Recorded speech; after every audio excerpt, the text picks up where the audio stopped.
welcome back to Jacqueline Joyce. I encourage you guys to subscribe now because I put out amazing content, but also because I watch my analytics and I see you non-subscribers viewing my content, and thank you. But now subscribe and join the fun so we can keep having more fun. It's right there in that lower button right there. All right, to the point. As stutterers, I'm pretty sure there are one thing that we all hate. Well, there's a few things we all hate. We all hate talking on the phone, giving presentations, saying our names. But the one thing that we collectively can agree on for this video that we all hate is introducing ourselves in front of a group of people. But not just introducing ourselves, like going around in a circle to introduce ourselves. It is like the most unnerving, uncomfortable, gut-wrenching experience. And sometimes the larger the room, the more nervous I get, which means the more I stutter. And all these thoughts go through your head like, oh no, these people think I'm indecisive. I don't know what I'm talking about. They think I'm taking too long. They're bored. They think I don't know what I want to say. Like they're all gonna talk about me afterward and no one's gonna want to talk to me. And we flood our minds with all of these negative thoughts. The list literally goes on and on and on and on and on. So I actually have a really great experience with this for me that happens weekly. So I go to this workout in the park on Saturdays, and the trainer makes us all go around in a circle. We all have to say our name and a fun fact. So sometimes it's what is your favorite healthy food or your favorite junk food or blah, blah, blah. And so we all do this while squatting. So if one person takes too long, everyone is like, oh my God, I'm in this squat. You're taking so long. So the time pressure on it is real. And the time pressure is more real, of course, to get through it each time. And sometimes I stutter and other times I don't. But I always make sure to participate because it's good for me. You know, this is a good, friendly environment that I choose to put myself in because it's good practice. Do you guys have a weekly experience like this that challenges you to become more comfortable with speaking in public?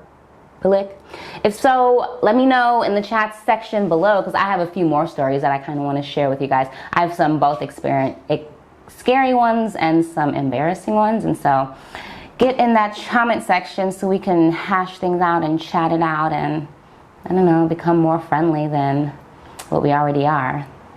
Okay, so this kind of takes me to my next pointer, like having these sort of experiences are really good.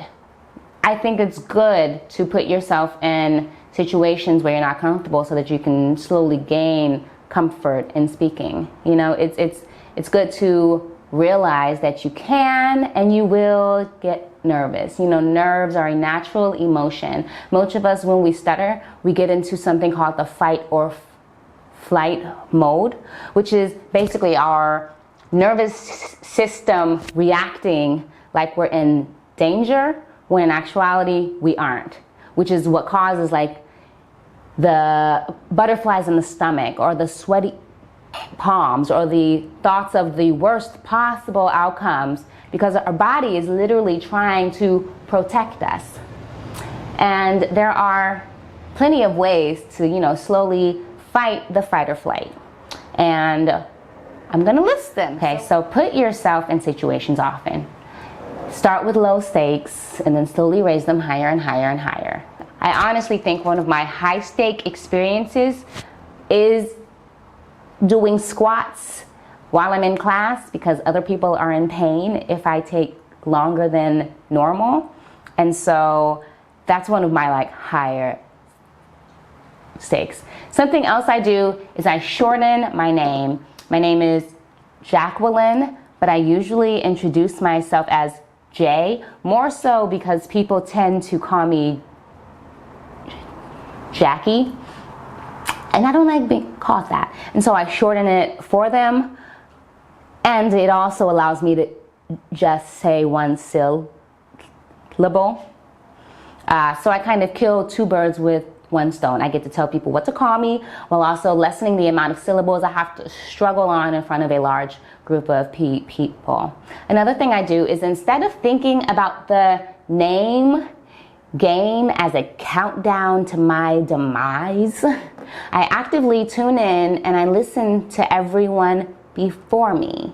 So I listen to their names, I try to remember them and their face, and that takes my mind off of, oh no, it's my turn next, oh my God, what am I gonna do, oh my God.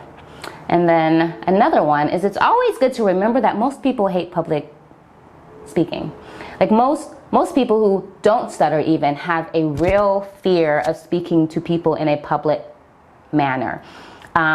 Oddly enough, I've had people who don't stutter come to me after having to introduce and or speak in public, and they let me know, like, wow, I really appreciate how bold you are. And so I think that we do, encourage people to be themselves without even knowing. And of course, the last thing that I do is I advertise my stutter. We talk about this all the time, but I always say, hello, I stutter. My name is Jacqueline or Jay.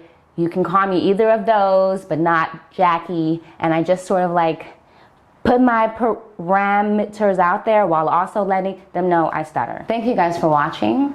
Remember to like, share, subscribe. But before any of that, challenge yourself. This is about you becoming a better you. And really all of this applies to people who stutter, people who don't stutter, just people who have anxiety when in groups of people that they don't know. This relates to so many more people outside of just people who have speech impediments. We, live in a speaking world, and speaking is what we must do. So don't limit yourself. I want you guys to stutter beautifully. I appreciate you. Have a wonderful day.